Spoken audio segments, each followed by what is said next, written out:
Castagnetta, chanté par les frères Jacques. On aimerait vous en faire entendre toute la chanson, elle est magnifique. Mais nous avons aussi nos généraux de plateau. Ah, magnifique, les généraux de plateau, quand même. Nous sommes contents de les avoir parce qu'ils nous donnent toujours les meilleures informations.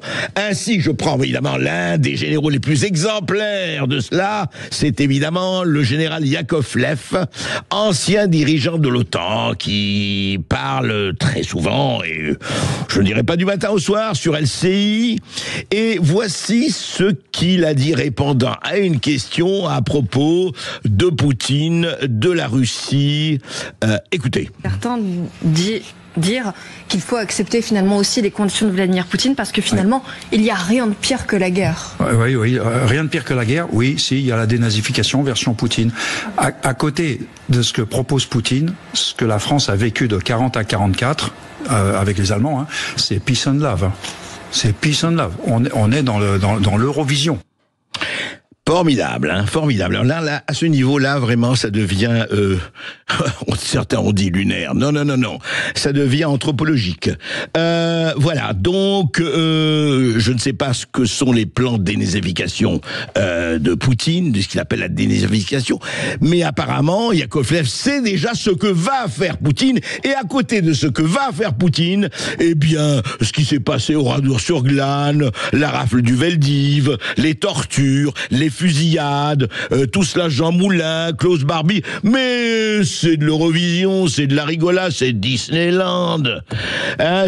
Oui, écoutez, entre 39 et 45, 400 000 civils français ont été tués par l'occupant allemand.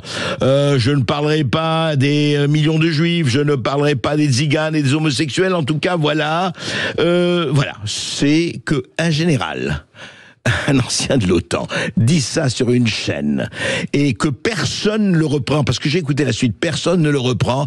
Oui, l'occupation à côté de ce que va faire Poutine, mais c'est rien, 40-44, mais vous me faites rigoler, vous allez voir ce que vous allez voir. Voilà, écoutez, je n'irai pas plus loin dans le commentaire, parce que il y a eu aussi quelqu'un, c'est très intéressant aujourd'hui. En fait, Poutine, ça va beaucoup plus loin qu'Hitler, quoi. Poutine, c'est vraiment, je ne sais pas.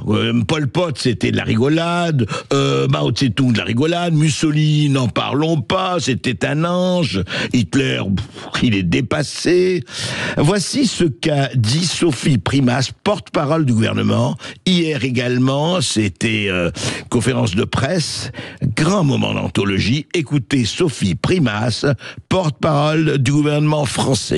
Je rappelle que Samuel Paty a été assassiné par un Tchétchène russe et donc, y compris sur le terrorisme, le rôle de la Russie est engagé. Donc aujourd'hui, il s'agit de prendre les Français, de pas faire peur aux Français, de pas manipuler les Français, mais juste de leur donner la réalité de la menace russe, qui est une menace réelle et sérieuse. Non mais attendez, non, vous êtes sérieuse ? Vous êtes sérieuse ? Vous dites il s'agit de ne pas perdre aux Français, de ne pas manipuler les Français ? Ah bon, alors que vous dites c'est un Tchétchène russe qui a égorgé Samuel Paty. Ah bon, c'était pas du tout, il y avait pas d'islamisme là-dedans, il y avait pas de mobilisation, il y avait pas de fausses news. Non. Elle dit comme ça, le porte-parole du gouvernement, un Tchétchène russe a assassiné Samuel Paty. Point. Elle arrête là. Mais dites-moi, on est en France. On est je croyais, chez des adultes qui ont leurs neurones à la place. Non, mais apparemment, Sophie Primas, voilà, on y va. Eh ben, écoutez, relisez Les Malheurs de Sophie, de William Styron, cher porte-parole. Je crois que vous feriez bien de prendre votre temps et de réfléchir.